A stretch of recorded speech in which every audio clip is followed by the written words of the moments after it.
Walter, what's the challenge with the South Carolina offense? The only challenge really is fast pace. Like, they're real fast, up tempo, and they throw a lot of different looks at you to try to catch you off guard, really.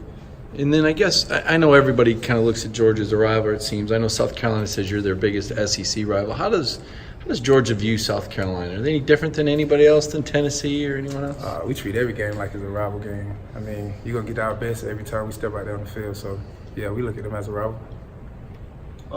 In terms of the defense, coming out of halftime into third quarter, especially over these last few weeks, allowing, I think it was less than 20 yards last week. So what type of adjustments are made at halftime, and what type of things lead to having those sharp performances out of half? I mean, you got to correct your mistakes. So we find little mistakes that they catch us in or something that they could go back to. You see that on the sideline, you go into halftime, you fix it, come back out. Hopefully it worked for you. So, I mean, is there kind of a different energy that's coming out of half? Does something feel a little bit different? No, I wouldn't say it's a different energy. I feel like you come out with knowing your game plan a little bit better, know your opponent. You went against before half, so you know where they're moving, like, give you a feel for the game. Walter, in Coach Smart's press conference earlier, he mentioned how they like to put film of other guys in front of you, especially guys in the NFL, when they make a good defensive play or something that they want to impress upon y'all. Are there any specific players or teams that you, especially at your position, like to watch in terms of improving your game? Not really. I mean, I wouldn't say it's just a certain team. We got different teams, different players. It depends on what the situation was, like what might have occurred during the play or something like that. But can you think of maybe an instance where they showed you, like, I don't know, I mean, Justin mentioned Aaron Donald. Is there some particular player, like an instance you can remember where they showed you his film where, like, yeah, this is kind of how we want Jason to play? Taylor. Yeah, I watch Jason Taylor a lot. We watch his get off, like, make everything look the same. Like, so, I mean, I work on that a lot. So following up on that, I mean, how does that kind of tie into how goal-oriented everything is? Because talking to Kirby, it feels like he has a certain goal for everything in terms of having an explosive play. He said quality control guys have like a huge book of things on how to prepare. Mm-hmm. So how does all of that kind of? I mean, you got a goal that you want to accomplish in everything that you do. So I would say executing at a high level would be the main goal of, like, that's our only goal, execution at a high level every time. Walter, what happens after you guys come back with a nice win, but like 11 penalties? Did you guys hear a lot about, which of those is maybe crossing the line and need to watch it? I mean, you look at all the penalties and you just got to go to the doctor and you got to correct them, come back and fix your mistakes. Try it again. What about as a pass rusher? Do you learn, like, did they show you the clip when David had the late hit on the quarterback? Yeah. I mean, you just unacceptable. You can't do it. So if you have a penalty that's unacceptable, like that, is it a situation where like, so you as a player, so do you know it like right away and you're like, why did I do that? Or what kind of works in your head when you have a penalty that's unacceptable? I messed up. But that's probably the first thing that comes through your head. Like, I just messed up. I cost my team, really. But that's all we hear all the time. Like, it's not about you, it's about the team. So you're not just hurting yourself, you're hurting the whole team. So your brothers run through your head first. How many times has that happened to you? I'm trying to remember. To me? Yeah. I don't know. I try not to mess up. I try not to go for that. Rush defense hasn't allowed a rushing touchdown this year. What have you guys done the best on that front?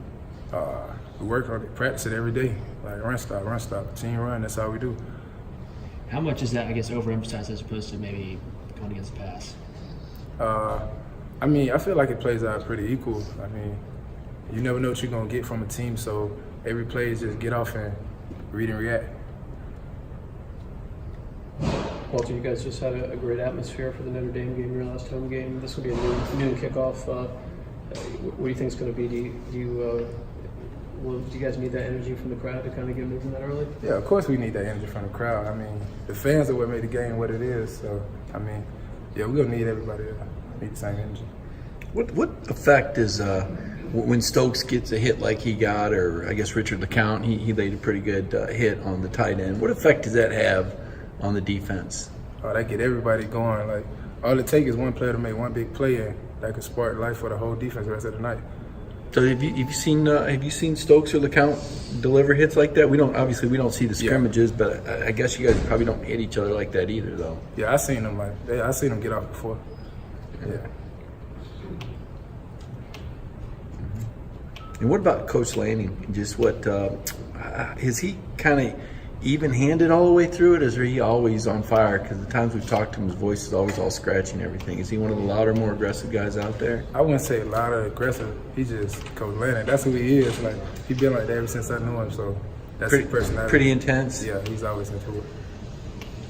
And what does it mean to have Julian Rochester back on the field for you guys? I know Julian was coming off of that knee, and he finally got to play against Tennessee. I mean, it's a good feeling to always see your brother get back up, do what he loved to do. He was never like down about it. He went through his time coming back up, and now he's getting to show his work that he built up to. Kirby always mentions about guys hitting their numbers in the GPS or wherever it might be. Does it ever feel like there's an overwhelming amount of numbers for you when you just want to kind of just play ball? Nah, I wouldn't say that. I would say your numbers is probably one of your goals that you want to do. Like you want to have the best GPS numbers in your room. Like that's just like a friendly competition. Like who doing the most work, who putting in the most work at the end of the day. What advice would you give people that are trying to tackle Brian Herrion? You've probably gotten a helmet for him a few times. Don't blink. That's what it is. Don't blink. When I guess you go back a ways with Herrion then, don't you? Yeah, ever since I've been here. Have there been some collisions in scrimmages that you had with Brian, or have you been isolated with him in some of those one-on-one Yeah, a little drills? bit. Yeah, I had to cover him a couple times. He do a little head fake. That's about it. Yeah.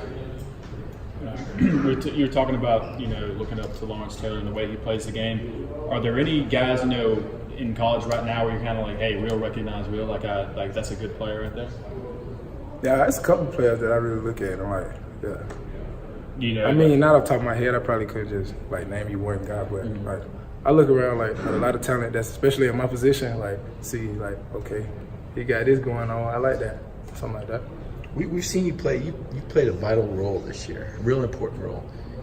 Would you have predicted that when you were getting moved around on offense and fullback, or has this turned out better than you could have thought at that time? I mean, I wouldn't say it got better, but I feel like everything has a reason for it to happen. So what do you think it did for you? Did it change your perspective at all? Or I mean, you've always been a guy that's given your all. So. It just helped me learn something new, like exercise at a new position, like learn a different part of the game that I didn't know. Did you think that the whole time though? I mean, I'm just wondering if there was a part of you like, what am I doing over here? Oh nah, I'm cool with it. Like I'm cool wherever I play it. I get to play it. I love the game, so like whatever it is, I'm gonna do it. It's a lot of buy-in. Any more questions? Thanks, Walter. Thank you.